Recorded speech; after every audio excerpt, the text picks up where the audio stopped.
Bonjour à tous, aujourd'hui nous allons recycler un petit peu dans les archives que j'avais dans un disque dur vis-à-vis de la chaîne et je vous propose de parler donc aujourd'hui de l'année 2001 quant à l'informatique.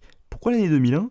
Simplement parce que c'est mon année de naissance et que je pensais clairement qu'il y avait des choses à aborder aujourd'hui et dont certaines choses que vous vous douteriez peut-être pas potentiellement.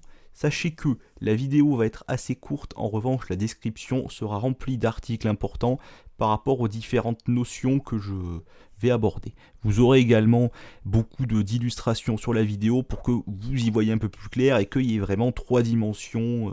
Donc nous allons parler un petit peu de ce qui s'est produit cette année-là. Donc sur un point de vue entreprises qui ont fermé, entreprises qui ont ouvertes, ce qui s'est passé logiciellement, ce qui s'est passé matériellement. Voilà, donc vous allez avoir un petit peu une vue d'ensemble. Donc commençons donc par l'instant funérailles, donc deux géants de l'informatique qui ont déposé leur bilan en 2001.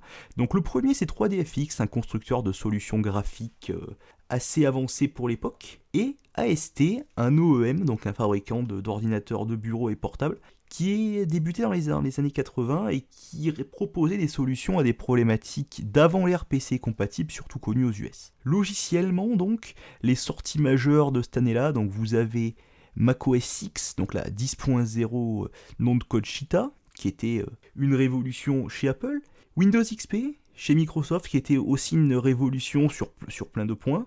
Une vidéo est dédiée sur ma chaîne à ce sujet de 4 heures. IBM ZOS remplaçant d'un OS vieillissant pour les mainframes Z architecture, donc des trucs assez exotiques mais en même temps extrêmement intéressants à parler. Vous aviez également Linux 2.4 qui n'a pas donné grand chose malheureusement au niveau distribution, ça n'a pas été un grand cru.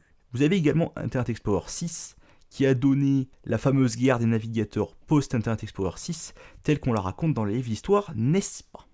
Matériellement, vous aviez donc plus ou moins, pour vous faire un petit peu un topo rapide, Intel qui était là avec son Pentium 3, donc dernière révision cœur tue à latin, donc post-Coppermine. Vous aviez également le Pentium 4 qui débutait plus ou moins et qui était le fer de lance, de relance même de Intel pour la course aux gigahertz et aux performances, donc d'abord nom de code Willamette, avec un hybride SDRAM Rambus. Puis après, on a eu le Northwood, le Prescott et le Cedar Mill au niveau du Pentium 4 beaucoup plus tard. AMD était sur les chapeaux de roue puisqu'ils sortent d'une époque où ils faisaient plus ou moins des processeurs de pauvres, faut se le dire. Là, on nous sort un petit peu des sentiers battus, donc à l'effigie un peu des AMD Zen aujourd'hui, là vous aviez les AMD cassettes, donc à savoir la gamme Duron, la gamme Athlon, puis ensuite la gamme Sempron et Athlon XP. Donc toute à cette époque-là, ça c'est plus ou moins... Mais à l'époque, nous avions donc surtout le Duron et l'Athlon qui étaient vraiment des révolutions de rapport qualité-prix assez impressionnantes. Et également le sorti du bus hypertransport qui concurrençait le FSB.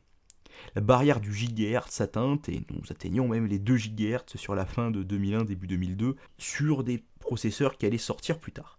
Nvidia était avec sa GeForce 4, tandis qu'ATI était avec sa Radeon 8500. Deux excellentes générations, même si la génération des GeForce 4 était quand même relativement problématique et surtout des cartes antérieures du coup et pas vraiment conçues pour Windows XP. C'était vraiment des générations d'avant.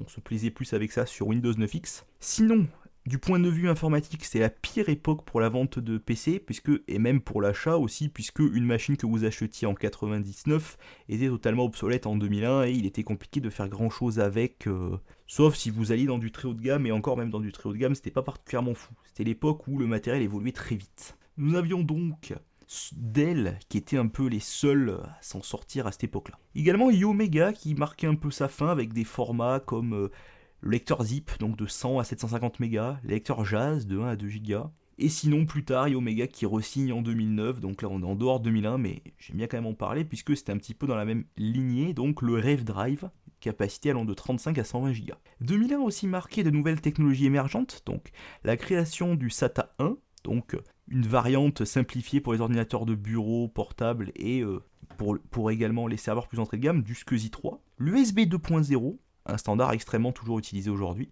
Le WCDMA, que nous connaissons plutôt sur le nom de 3G.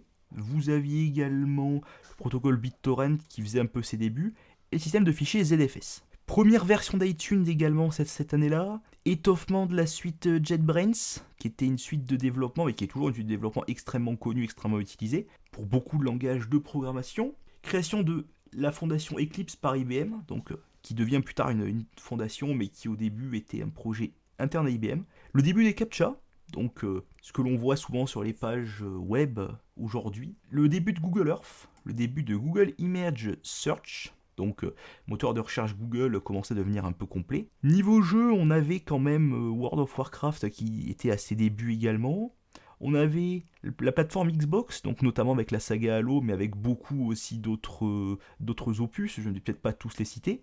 Rhapsody, qui du coup était l'une des premières vraies plateformes musicales, et surtout, aujourd'hui, le plus important à mon avis, l'encyclopédie Wikipédia, qui du coup a été créée en 2001 et qui était un projet libre à l'époque, et qui, d'ailleurs, l'un des rares projets sous licence libre à avoir réussi à ce point-là sur Terre. C'est également une période où on a des grosses menaces informatiques de grande envergure, donc je parle donc de ces fameux... Alors à l'époque on ne parlait pas de malware, on parlait vraiment de vers, de virus, de cheval de Troie, et de tous ces machins-là. Donc c'était pas vraiment aussi bien défini qu'aujourd'hui, c'était des choses qu'on appréhendait beaucoup, mais c'était vraiment la grande envergure grâce à Internet, puisque auparavant, ces menaces-là étaient transférées via des médias amovibles ou autres, mais c'était généralement du média amovible. 2001 a aussi marqué l'arrivée de nouveaux acteurs sur le marché. Donc nous avons pas forcément important, même si j'aime bien le citer, Articooling, donc qui a proposé du coup des solutions de refroidissement informatique et qui en propose toujours. Et également des systèmes de pont thermique, donc Bitdefender, donc suite de sécurité qui naît cette année-là. Le projet d'InDNS, donc nom de domaine pour IP dynamique facilement. Mailchimp, campagne de publicité par le mailing. Saphir, donc les fabricants de cartes mères, partenaires de ATI puis AMD, et leur branche crypto-monnaie qui n'existait pas à l'époque mais qui existait aujourd'hui. Soft Trading également qui donnera les périphériques SteelSeries par la suite. Au niveau des usages, l'informatique commençait à devenir un peu de plus en plus présente, et à mon avis c'est avec ce marché-là, donc de l'unification, de la convergence, et de nouveaux usages également qui commençaient à arriver par la popularisation des différents OS sur le marché, on finit par proposer une expérience vraiment importante pour les utilisateurs, et vraiment quelque chose qui faisait changer les gens de matériel, donc, qui pour la plupart étaient encore plus ou moins, pour ceux qui avaient des ordinateurs, sur Windows 95 et antérieurs. Sur ce, j'espère que la vidéo vous aura plu et je pense avoir fait le tour. Je vous dis à la prochaine. N'hésitez pas à me dire ce que vous en avez pensé dans les commentaires comme d'habitude. Et si jamais une autre année vous intéresse comme celle-ci, je me permets d'en parler exactement comme j'ai pu faire avec la mienne.